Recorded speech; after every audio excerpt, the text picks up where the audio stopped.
Ultimate wealth is found in wisdom alone. Neal, Robert, good morning to you both. A lot Morning. of our clients, are interested in ways uh, to save for their kids' education, specifically college education, maybe trade schools.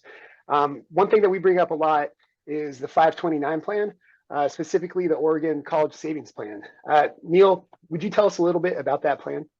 Yeah, just to kind of reiterate what you're saying too, a lot of our clients are concerned with this. I mean, what better thing could money go to than, educating the next generation? So it's a major goal, and it's a worthy goal to achieve.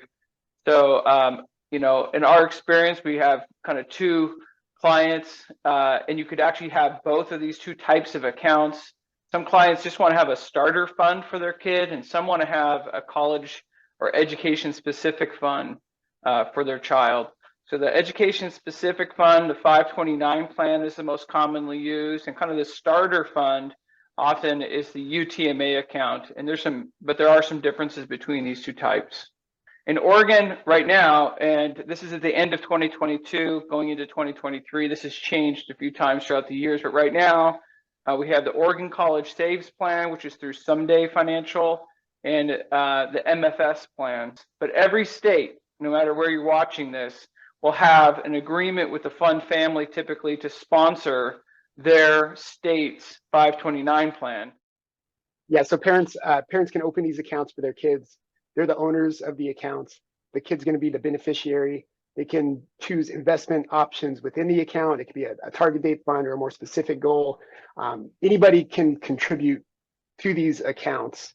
So what can the kids use these funds for? Do they have to go to a 4-year university? There's been some changes since 2019, and there's a lot more opportunities for using those funds in qualified educational expenses now. Not only are they available for college tuition, but they're now also available for trade schools, for K through 12 private schools. There's a lot more opportunities for general education use now.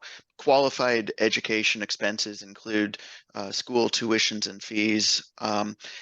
In college, they cover books and supplies, room and board if a college student is enrolled at least half time.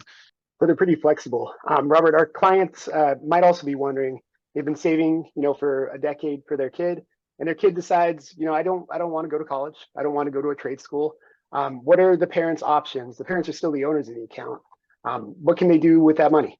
The parent or the person who started the 529 fund, they are in control of it.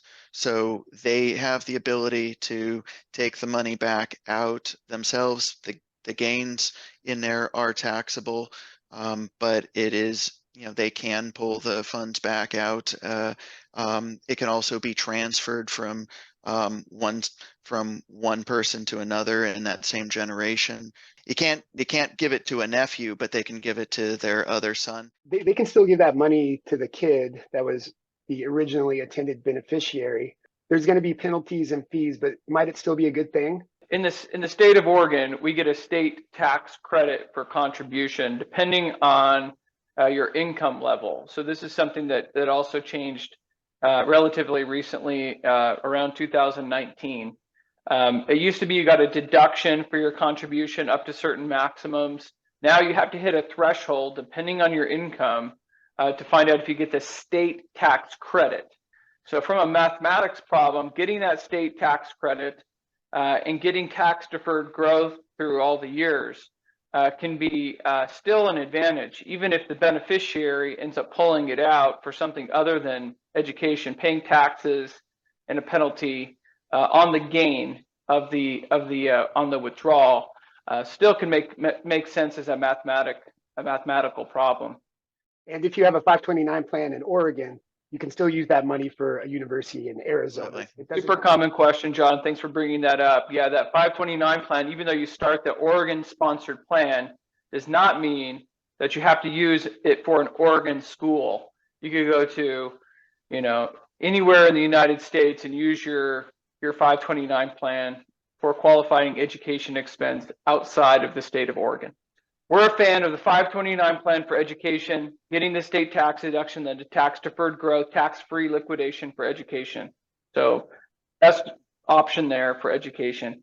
UTMA as a starter fund. You're putting money into a uniform trust for minors. That's what the UTMA account stands for.